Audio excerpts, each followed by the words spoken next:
안녕하세요. 똑똑한 낚시 스마트피싱입니다. 오늘은 오징어 채비를 리뷰하기 위해서 영상을 찍게 되었습니다. 5월달 또 6월달 보름 주간에 여러 곳에서 많은 조과의 소식들이 들려왔습니다. 따라서 또 7월달 이후로 더 많은 조과들이 또 더 씨알 좋은 그런 무늬 오징어들을 기대하면서 또 7월달을 맞을 준비들을 하고 있습니다. 거기에 발맞추어서 무늬 오징어 낚시를 처음 접하거나 많은 경험이 없는 분들이 많이 궁금해하실 수 있는 부분입니다. 에깅이라는 부분은 스킬도 필요하고 어느 정도 구력도 필요한 부분이긴 한데, 반면에 찌를 다루면 경험이 없다 할지라도 쉽게 다가갈 수 있는 부분이라서 오늘은 무늬 오징어를 처음 입문하시는 그런 분들을 위해서 한번 찌에 대해서 얘기해 보고자 합니다. 그래서 찌의 종류와 그 찌들이 갖고 있는 장점과 단점, 그리고 마지막으로 세 번째, 찌를 연결해서 내가 실전에서 오징어 낚시에 접목할 수 있는 채비법,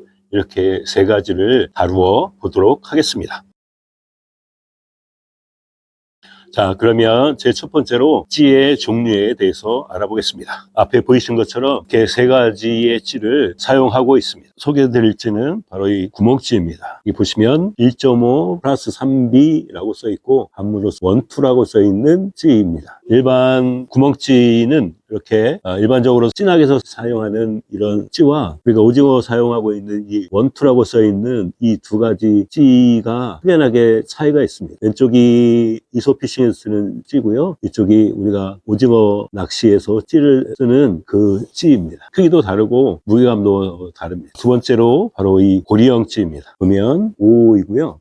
그다음에 세 번째로 보는 것이 막대찌, 일명 고추찌라고도 표현을 합니다. 그러면 이 세 가지 찌의 배터리를 넣어서 사용하는 법에 대해서 알아보도록 하겠습니다. 자, 첫 번째 보여드렸던 구멍치, 얘는 보시는 바처럼 이렇게 배터리가 두 개 있는데 BR425라고 써 있습니다. 작은 배터리가 안에 두 개가 들어갑니다. 저희 사용법은 여시면 안에 구멍이 4개가 형성되어 있습니다. 전극을 연결시킬 수 있는 얇은 극상이 양쪽으로 뻗어 있는 게 있습니다. 거기가 배터리를 넣어서 사용하는 구멍이 되겠습니다. 하나,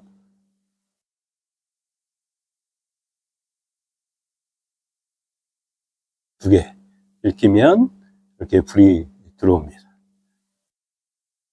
그리고 닫으실 때는 안에 여기 보면 겉에 빨간 고무 바킹이 되어져 있습니다. 닫으실 때는 그 고무 바킹이 꽉 압력이 되도록 꽉 이렇게 잠그시고 사용을 하셔야 합니다. 그리고 낚시가 끝난 이후에는 다시 오픈하여서 나머지 두 개의 홀이 남아있죠? 두 개의 홀이 남아있는 그곳에 하나씩 빼서 반대로 이렇게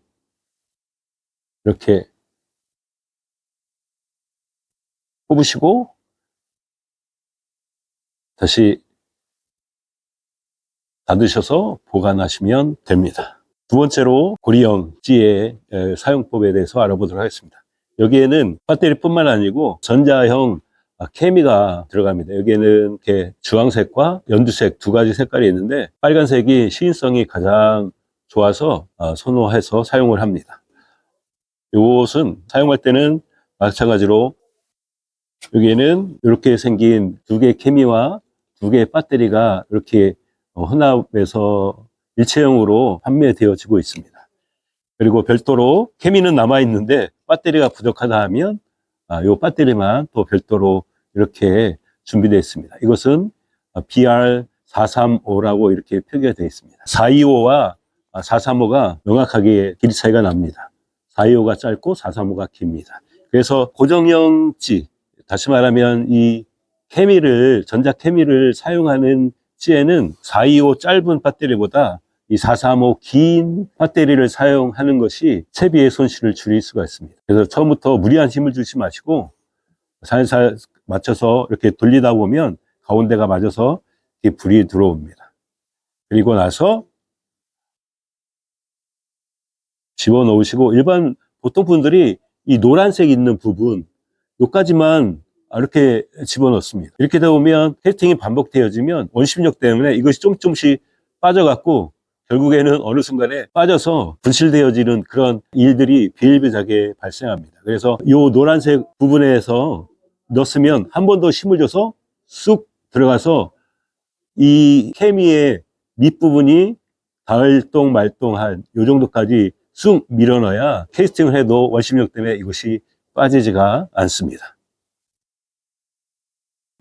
그리고 세 번째로 고추찌. 여기에는 짧은 배터리든 긴 배터리든 상관없이 다 사용할 수가 있습니다. 또 마찬가지로 끼우면 이렇게 불이 들어옵니다. 그리고 넣으셔서 꼭 이것도 이렇게 끝까지 꼭 잠그시면 사용하실 수가 있습니다. 자, 그러면 찌별로 장단점에 대해서 알려드리겠습니다. 판단은 여러분들이 보시고 여러분들이 선호하는 그런 찌를 선택해서 사용하시면 됩니다. 자, 첫 번째로 구멍찌. 다른 찌에 비해서 무게감도 있고 그래서 많은 분들이 장타를 칠 때 이 찌를 많이 사용합니다. 무게감도 있고 애기랑 달아서 같이 던지면 비거리가 많이 나옵니다. 근데 이 찌의 한 가지 단점이라고 하는 것은 날씨가 좋고 바람이 잔잔한 때는 덧없이 좋은 찌입니다. 근데 바람이 좀 부는 때면은 이게 시인성이 확 떨어집니다. 입질인지 아닌지 헷갈릴 정도가 많이 있고 시인성이 확 떨어지는 그러한 또 단점이 있습니다.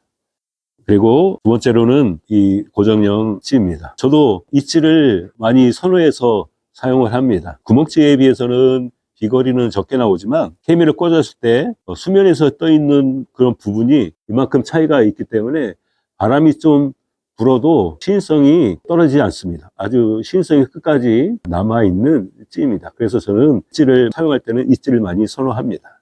그리고 세 번째로 이 고추찌입니다. 이 고추찌도 시인성도 좋고 같이 달아서 캐스팅을 하면 비거리도 웬만큼 나옵니다. 근데 한 가지 단점은 뭐냐면 우리가 낚시를 하다 내가 신경 써서 주위에서 릴링을 해서 걷어들이고 할 때는 별 문제가 없습니다.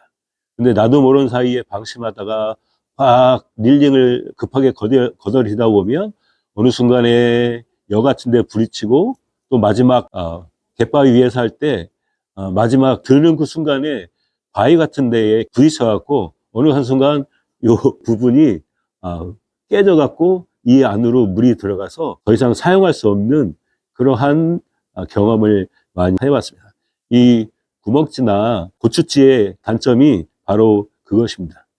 플라스틱이기 때문에 자꾸 바위 같은 데, 여 같은 데 부딪히다 보면 어느 순간에 깨지고 깨지 틈으로 물이 들어가 버리는 순간 저 안에는 전자로 반응하기 때문에 바닷물이 들어가면 그것으로 수명은 다한다고 보면 됩니다. 이 장단점이나 이 찌의 특성을 잘 고려하셔서 여러분들의 기호에 맞는 그러한 찌를 선택하셔서 사용하면 좋겠습니다. 세 번째로 찌들을 쇼크리더에 결합을 해서 사용을 해야 되는데 과연 어떻게 채비를 해서 사용할 것인가 잘 모르시는 분들을 위해서 편의상 한번 시연을 해보도록 하겠습니다.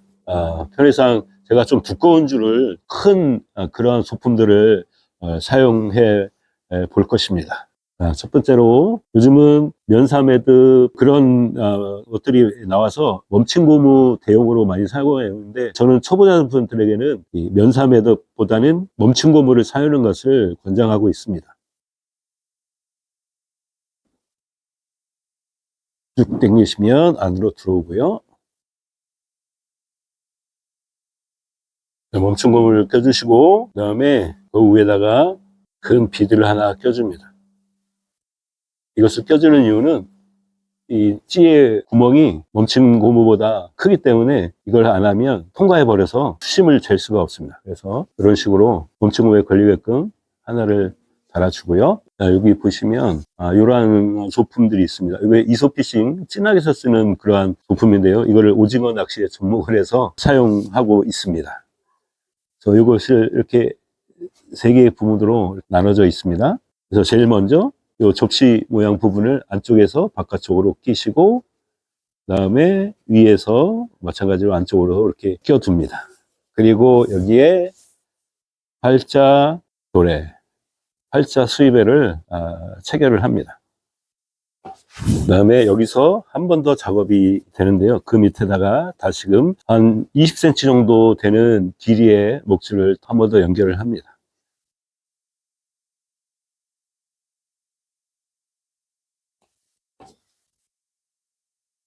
그리고 그 밑에다가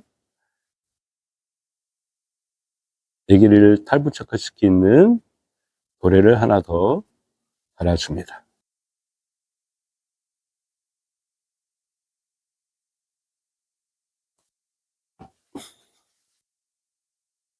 그리고 중간으로 다시 오셔서 이제 요것을 끼우는 건데요. 여기 보면 가운데에 한번 잘려져 있습니다. 동그랗게 생긴 이 테두리가 한번 잘렸습니다. 그곳으로 이 목줄이 통과되는 부분입니다. 꽂으시고 목줄이 통과시켜서 밑에다가 다시 이렇게 꽂아주시면 구멍치의 채비법이 끝납니다. 밑에까지 이렇게 해주시면 이렇게 여기 목줄이 있고요. 이렇게 채비법이 끝납니다. 그리고 두 번째로 고정형 채비법에 대해서 알아보겠습니다. 거의 똑같습니다. 저 접시를 쓰냐 안 쓰냐 그 차이일 뿐이고요. 채비하는 것은 똑같습니다. 마찬가지로 멈춘거 하나 껴주시고요. 항상 채비를 할 때는 침이나 수분을 줘서 움직이셔야 채비의 손실을 줄일 수가 있습니다. 그냥 힘으로 당기면 열이 발생해서 멈춘 고무나 이런 것들이 헐거워져서 나중에는 떨어져 나갑니다. 그런 거 유의하시고 꼭 처음에 포인트 가서도 처음 채비에서 수심 조정하고 그럴 때는 항상 물기를 주어서 멈춘 고무 이런 것들을 조정해 주시는 것이 좋습니다. 하고요. 그다음에 여기는 찌를 달 수 있는 도래를 하나 끼워줍니다. 이것은 봤을 때 이 멈춘 고무 외경보다 이 도래의 호흡이 적으면 구슬을 껴줄 필요는 없습니다. 근데 이제 어떻게 간혹 가다 보면 이 도래의 구멍이 클 때는 마찬가지로 구슬을 하나 껴주는 것이 좋습니다. 그리고 나서 여기에 좀 사이즈가 되는 구슬 아니면 축광 구슬 뭐 이런 거 껴주셔도 됩니다. 완충 효과를 해줄 수 있는 그러한 구슬이면 되겠습니다. 구슬을 껴주고요. 마찬가지로 팔자 도래를 껴서 체결을 해주시면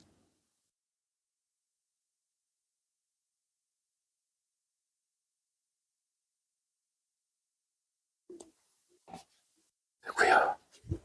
다음에 밑에도 전과 같이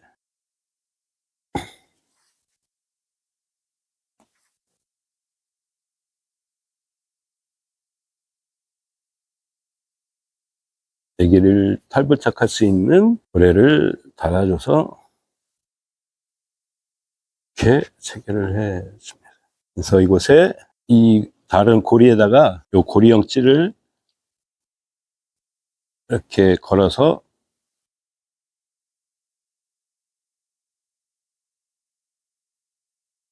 사용하시면 되고,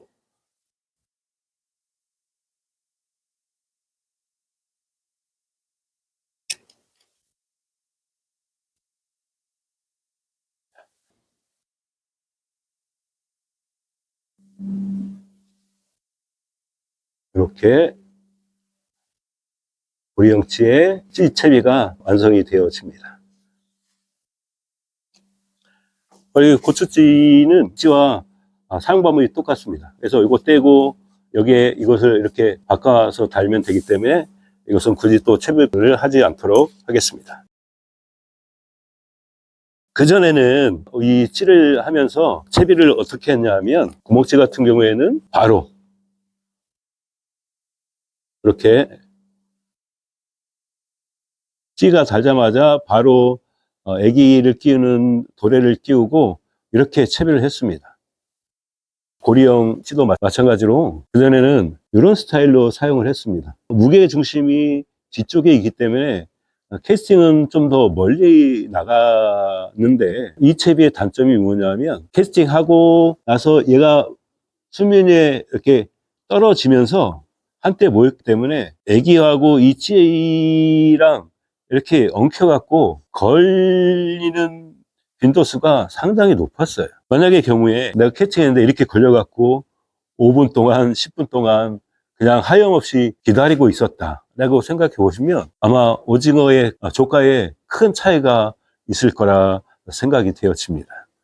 그래서 그것을 보완한 채비가 좀 아까 시연해드린 바로 이 채비가 찌와 애기의 걸림을 월등하게 현저하게 방지해준 그러한 채비법입니다. 이게 별것 아닌 것 같지만 한 뼘 정도 20에서 한 25cm 정도 되는 길이인데 이것이 캐스팅해서 수면 위에 떨어질 때는 따로따로 이렇게 떨어집니다. 그래서 정말로 바람이 심하게 부는 날 아니고서는 엉켜서 하염없이 시간을 보내는 그런 시행착오를 줄이게 되어졌습니다. 팔자 도래를 달고 그 밑으로 20cm의 목줄을 줘서 그 다음에 애기를 달아서 운영하는 이 찌채비가 상당한 효과를 거두고 있습니다.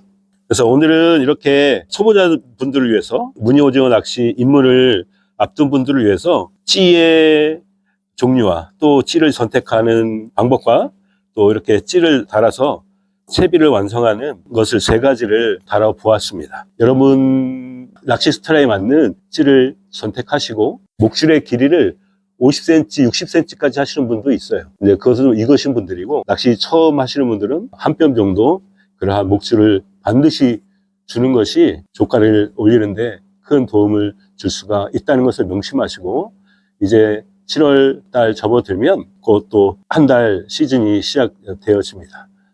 채비 잘 준비하시고 좋은 분들과 멋진 곳에서 또 멋있는 무늬 오징어 만나 보시기를 기원합니다. 오늘은 여기까지 하겠고요. 좀 더 좋은 장비, 좋은 채비 여러분들에게 소개할 것을 약속드리면서 오늘은 여기서 인사드리도록 하겠습니다. 낚시는 힐링입니다. 똑똑한 낚시 스마트 피싱이었습니다. 감사합니다.